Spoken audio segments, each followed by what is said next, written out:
मौजूद हैं। वैभव जी, शुक्रिया आपका। तो आपने क्या तय किया फिर, फाइनल अपनी बात बताइए कि इस अलायंस को लेकर आपका पॉलिटिकल स्टैंड क्या है और मीटिंग से छोड़कर निकलने का क्या मतलब समझा जाए? ब्रिजेश जी, हमारे लिए इस अलायंस का सबसे बड़ा जो महत्व है वो ये है कि जो दिल्ली के सरकार के खिलाफ ऑर्डिनेंस लाया गया है सुप्रीम कोर्ट की बेंच के खिलाफ, उसके लिए हम समर्थन मांगने के लिए इकट्ठा कर रहे हैं सबको।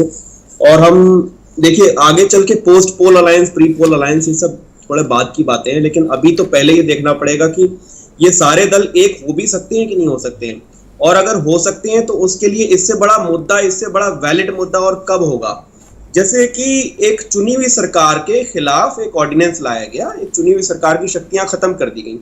अगर इस मुद्दे पर भी कोई दल एक नहीं हो सकते तो फिर ये आगे भी एक नहीं हो पाएंगे। अगर इस पर ये एक होकर इन्होंने हरा दिया तो ये बीजेपी को हरा पाएंगे। तो ये सेमीफाइनल है इस गेम का। अगर ये कर पाएंगे, एक हो पाएंगे, तो ये तो सभी दलों को समझना पड़ेगा। और ये बहुत जेन्युइन मुद्दा मिला है।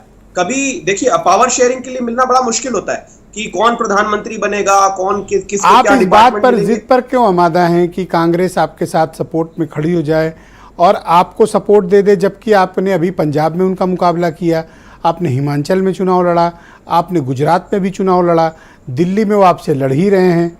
उसके बावजूद आप ये क्यों एक्सपेक्ट करते हो कि हम मीटिंग में तभी सम्मिलित होंगे या अब आगे के अलायंस में तभी आएंगे जब कांग्रेस हमें सपोर्ट कर दे?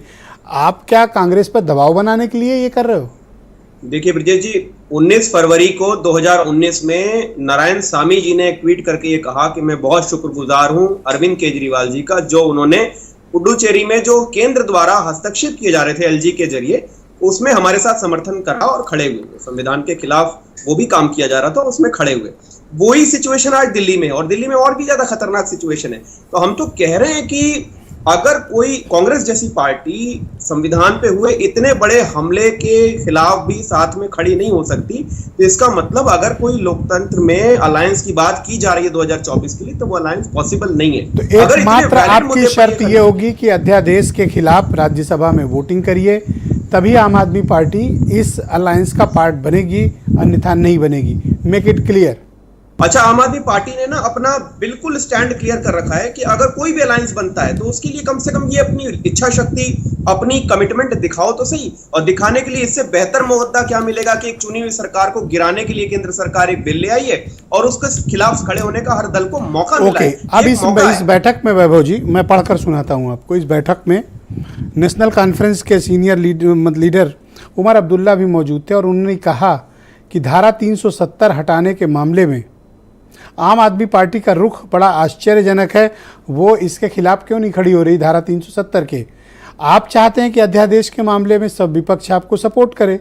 विपक्ष कह रहा है इस पर क्यों नहीं सपोर्ट करोगे धारा 370 पे? मैं तो कह रहा हूं ब्रिजेश जी कि अगर एक मुद्दा तब क्यों नहीं सपोर्ट किया था तो हम अब नहीं करेंगे। तो हमने अगर एक गलत कुछ किया था, अब हम तुमको परास्त करेंगे। कुल मिलाकर तो धारा 370 पर अपना कमिटमेंट या आपका पॉलिटिकल स्टैंड क्लियर करिए। धारा 370 पर पार्टी स्टैंड क्लियर कर देगी। अगर उन्होंने पार्टी पे कोई क्वेश्चन रेज करे हैं, पार्टी अपना स्टैंड क्लियर कर देगी। बिल्कुल जवाब देना चाहिए। अगर एक दल के नेता ने अगर कोई सवाल उठाया है तो हमारे पार्टी की जिम्मेदारी है कि उस पर वो करे। लेकिन फिलहाल ये जो सरकार गिराने के काम किए गए हैं, ये सरकार को खत्म करने की, सरकार की शक्तियां छीनने का काम किया गया। इसके खिलाफ सबको एक तो 12 जुलाई को शिमले में ये सब इकट्ठे होंगे। आप आएंगे उसमें? ये बहुत सुखद है और लगता है कि अगर कोई भी पॉजिटिव साइन, ये आज की जो चर्चा हुई है इस पर कोई भी पॉजिटिव साइन ये दल मैच्योरिटी के साथ में देंगे, अगर समझेंगे इस खतरे को और एक होके कायम करेंगे, तो 12 जुलाई को आज तक जो भी डेवलपमेंट हुआ है इससे आगे डेवलपमेंट प्रोग्रेस करेगा। ओके, अगर जब तक कंफर्मेशन कांग्रेस नहीं देगी आप नेक्स्ट मीटिंग में सम्मिलित नहीं होंगे?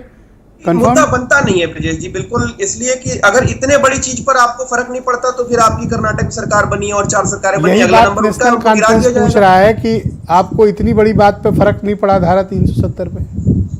ठीक है, उसका जवाब पार्टी बिल्कुल देगी। लेकिन क्या सरकारों को इसका मतलब इलेक्शन क्या होएंगे नहीं? क्या इलेक्शन अब इलेक्शन करवाए क्यों जा रहे हैं जब बीजेपी को एलजीएस के जरिए राज्य करना है? तो इसका मतलब अगला कदम इनका यही है कि पहले तो हम राज्य सरकारों को चलाएंगे गवर्नर और एलजीएस के माध्यम से, और इसके बाद हम इलेक्शन का सिस्टम ही खत्म करके नरेंद्र मोदी जी को 500 सालों के लिए प्रधानमंत्री नियुक्त कर देंगे। तो ये अगर होना है तो फिर इसके खिलाफ तो कम से कम खड़ा होना पड़ेगा और अपनी नियत